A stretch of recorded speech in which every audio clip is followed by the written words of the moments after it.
Hello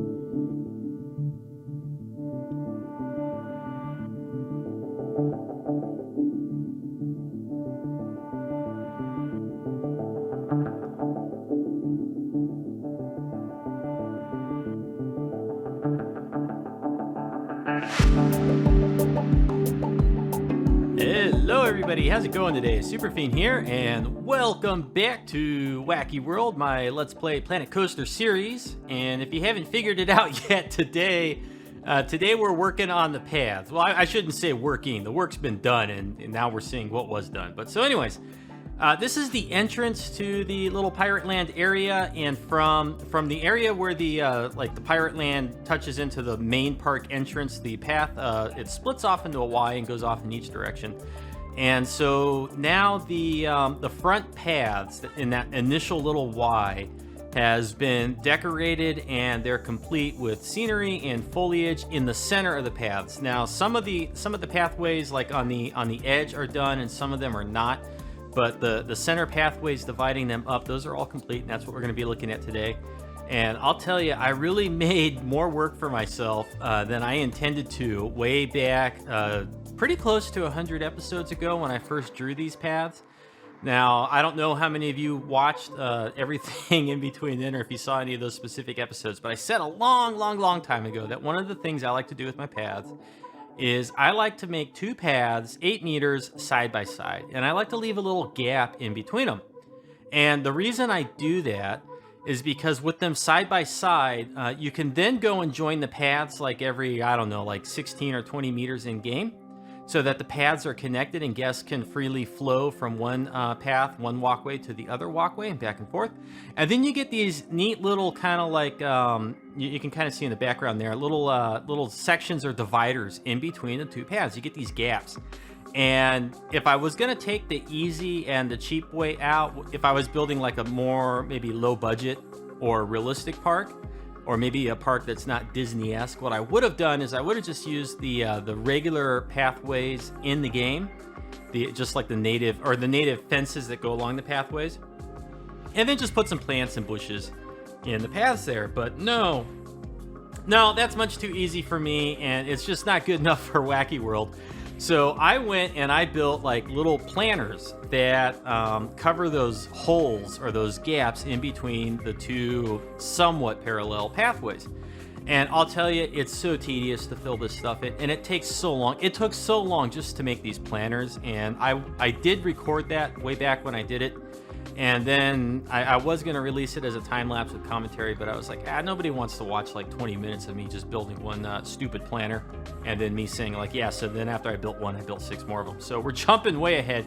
I never did make that footage, and you can see here, I'm just kind of panning over the planters as they are now, without any foliage in them. So we've got the basic structure of the planters. They got the colorful multicolored bricks on the bottom. They've kind of got like a brick railing on top, little wood posts to break up the surface, and then these, what I usually associate with Greek or Roman architecture, the stucco columns, which really remind me of the, I'm gonna get the name wrong, but like the Parthenon, except the Parthenon has round columns. These are square columns. But anyway, so that's like this, that's what those pillars remind me of, but they do work really well in pirate-themed areas. They also work well in like more traditional main streets. I've seen people use them to great effect. And now I'm just adding this little stucco base to all the little pillars because it creates a texture, and it's kind of funny. It kind of looks like little ocean waves or something like that, which is also, I think, suitable for the pirate area. So now we've got the basic bases in and the basic planters. But man, I'll tell you, to make those things, like all of those walls are grid pieces. And because the little gaps, the little planters, none of them are uniform in size, I couldn't use a single blueprint to just like do them all. It's not like I could make it once and repeat it. And because the planters differ in shape and width, I had to make every single planter individually, and it took forever. And so that's what I meant earlier when I said like I created way more work for myself than I thought I was going to. But at the end, you'll see some of the little shots, or if you recall the opening shot of the video, it does look really cool. It does look really cool now, and I'm happy I did it. It's just real tedious to fill this in. So now I've got the basic planters, and I'm going to go ahead and I'm going to start filling in the foliage for the planters. And what I like to do is I like to treat it kind of like a paint palette, or, you know, get all my tools and stuff out in front of me. So basically I'm just dumping a bunch of foliage all over the place. And for the most part, I'm putting it in the pads and stuff like that where the guests will intentionally clip through it. And that's so that, like, when I see it later, I'll be like, oh, I didn't intend for this to be here, and I'll delete it. Like by the time I'm done with this, anything that's not in a planter in terms of this foliage I just threw down shouldn't be there anymore. It should all be in the planter. So anyways, once I put all the like pieces I may work with kind of out and about, and I think it's easier to visualize them, like their size and what they like, their flavor and their feel. It's easier to visualize that when they're out in the game instead of looking at like the little preview screenshots down on the bottom. So I like to just dump them all over the place. And so now that I got them out, I'm kind of going through and I'm selecting little plants here and there and trees, and just seeing like what would they look like if I were to use them in the planters. And then any of them that like obviously don't fit, then I get rid of them because I'm not going to be using them. And so I'm just kind of like narrowing down, you know, if I was painting, this would be like narrowing down my color scheme, is kind of how I think of it. Like, oh, this orange isn't going to work, it's too bright, or, you know, I like this orange better, and I think this orange with this color brown works well. So I'm kind of doing a similar thing. And why am I talking about paints? It's because I used to paint 28 millimeter miniatures, mostly Games Workshop, but not strictly Games Workshop. So I do have a background in painting miniatures, and I was actually pretty good at it. So anyway, so now we're just going through, and we're still working on the trees. And one of the things that was challenging with this is from these pathways, there's so many. I don't want to call them weenies because they're not really weenies, but there's like so many focal points around Whacky World that like really just want to draw your eye. Like, look at that over there, and look at that, like the skulls at the top of Hidden Temple, the lift hill. There's like 3 different areas of Kraken Voyage that look really cool. And there's the pyramid like way in the background. So there's like all these little things that like draw your eye to them. So one of the things I challenged with in building these planters is I wanted them to have elevation, but I didn't want them to block line of sight. And that's the reason why the elevation is achieved with the columns just kind of standing real tall. And and then I could put the lights on them so I can have nice lighting in the center of the pathways, but it doesn't really block line of sight.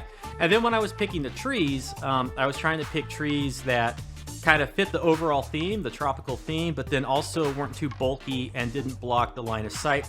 And I didn't want the trees to overpower the columns that I picked. So if that makes sense to, you know, any of you that are watching it. And in the end, I decided I like these trees right here. And so I'm going to drop those in some of the planters, and then you'll see as I go around the corner here and try to use them, it's like, nah, it's not going to work here, so we're not going to put it in there. And then because I used the one tree, I thought, okay, over in the front where we walk in, maybe something a little bit smaller, but still uniform for this planter. And so there's variation and there's consistency in my design. So like all of the planters together are consistent in their style, but each individual planter is a little inconsistent in that they have like 3 different like 3 different types of lighting. The columns are different heights, and so they look the same, but each planter has a lot of little variation in it. And then because they each have a lot of like little variation, I thought using the same trees along like a specific walkway would kind of help tie that section of those planters together a little bit better. And that's why the planter in the entrance has the one style of palm or date palm, whatever it is, and then as the pathway veers off to the right, it's got a different style. And then the ones that continue further straight ahead into the park, they're very narrow. So the tree choice was more of what was chosen more based off the constraint on how narrow the planters ended up being. And you're going to see here that the narrowness of the planters also becomes a problem, because the one bush that I really liked and wanted to use a lot of, you can see it in the background right there. It's that big leafy one, and I don't know what it's called right now, but it's a big leafy bush. And unfortunately, most of my planters, I didn't make the initial paths far enough apart, and so the only way I can fit those bushes in there is to flip them on their sides and put one on one side of the planter and one on the other side of the planter, and then move them horizontally towards the center until they no longer poke out of the walls. So you're going to see that in a minute too. But the overall effect, it looks awesome. And I'm really happy that I put the confectionery candy piece in there as like mulch, because the way I did my plants, they don't completely cover everything up. So it's nice to have that little false appearance of ground or fertilizer or whatever you want to call it. I used to do a lot of gardening with my grandmother when I was a teenager and young adult, and maybe from 8 years to about 17. I used to do a lot of gardening with her, but I forgot what some of the stuff is called. So anyways, whatever.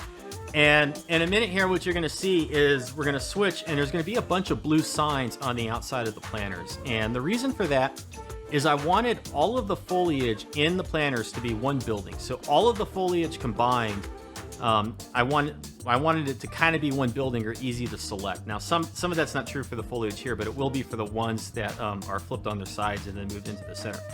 And so anyways, though, but each planter is composed of many, many, many buildings. So the way I accomplish that is I put these blue signs down everywhere, and then I split the signs off from the buildings, and then I made all the signs with the select tool part of the building I wanted. And then when I start placing these plants on the signs, then all of the plants become part of the building that the sign is a part of. And then when I move the plants into position, I can delete the signs, and then you'll see what it looks like. And if that doesn't make sense, it's because I explained it ahead of the fact, and we'll see it here in just a minute. And one thing I do want to mention really quick before I forget, if any of you have Twitter and you're not following me on Twitter, can you please consider doing so? Throw me a follow on Twitter. You might want to do that. And one of the reasons is sometimes I can try to reach out to people on Twitter. I don't really have many ways to reach out to people through the YouTube interface because my channel is just too small, so I don't have the community features. And YouTube lately, now I'm going to like branch off into a different topic, and I'm going to kind of complain, not really complain, I'm going to criticize YouTube fairly, I think. A lot of people have been having trouble with YouTube lately in that, so there's the signs I was talking about. So anyways, a lot of people are having trouble with YouTube lately where they're not getting notifications from their subs. And the solution to that, according to YouTube, is to instruct your subs to click the bell next to the little notification icon, and then they'll get notifications when people release a video. But some people are reporting that that's not really working reliably. So people are having trouble seeing videos from the people that they're subscribed to. Now, I know my channel's got a pretty wide spread of videos, and maybe you don't want to be notified for everything I do. That's perfectly fine. But some of you are probably subscribed to bigger channels that are more focused in their videos, and you may be missing out on some of the videos that those channels are putting out because of this change with YouTube. And the reason I specifically brought Twitter into it is because today on Twitter, I saw that YouTube is now experimenting with your subscription list. So when you go to the YouTube app on your phone or the web browser on the desktop site, when you click on your subs feed, previously, historically, the videos displayed there have been in chronological order by release date from the people you're subscribed to. Well, YouTube is changing that. They're experimenting with changes where now your subscription feed, like not the YouTube homepage and not the recommended list and all that, but your subscription homepage or your subscription feed is now going to list videos in order that YouTube thinks is most personal for you. So we all know what that means, okay? A lot of us have YouTube homepages and YouTube recommended lists that got like a bunch of weird crap in it, and it's not stuff that we would really watch. So that's now something that YouTube is considering doing to your subscription list, okay? So, and the reason I bring it up is because I saw it on Twitter and I retweeted like YouTube's response, and I tagged a bunch of creators on Twitter, some of them small, some of them big, and I was hoping that most of them would retweet it out. But if you are on Twitter, it would be great if you could follow me, because if I do that kind of stuff, or if I have to give you like notice or anything about stuff that's going on that could affect the channel, that's one way I can reach you guys without trying to dump a video, especially since releasing videos on YouTube is no longer reliable to get word out to people, okay? It's like people are missing things that channels that they're subscribed to are doing. So consider doing that. And if you do follow me on Twitter, look at my tweets and replies and look for my thing where I talked about the YouTube thing. You can see the YouTube response, and leave them a tweet and tell them no. Leave our subscription lists alone. Don't touch it. Leave it be. It's working fine. It's like the last personal thing that we like made for ourselves on YouTube. Just don't touch it. So anyways, that was a little long-winded. I wanted to put that out there just so people can be notified, because I don't know, a lot of times YouTube changes these things, people don't notice. We've hit the end of the video. I hope you enjoyed it. Those are the little scenic shots. Let me know if you liked it with a comment or a thumbs up. We'll see you next time in the next one, where we continue more paths. I hope you enjoyed it. Have a good day.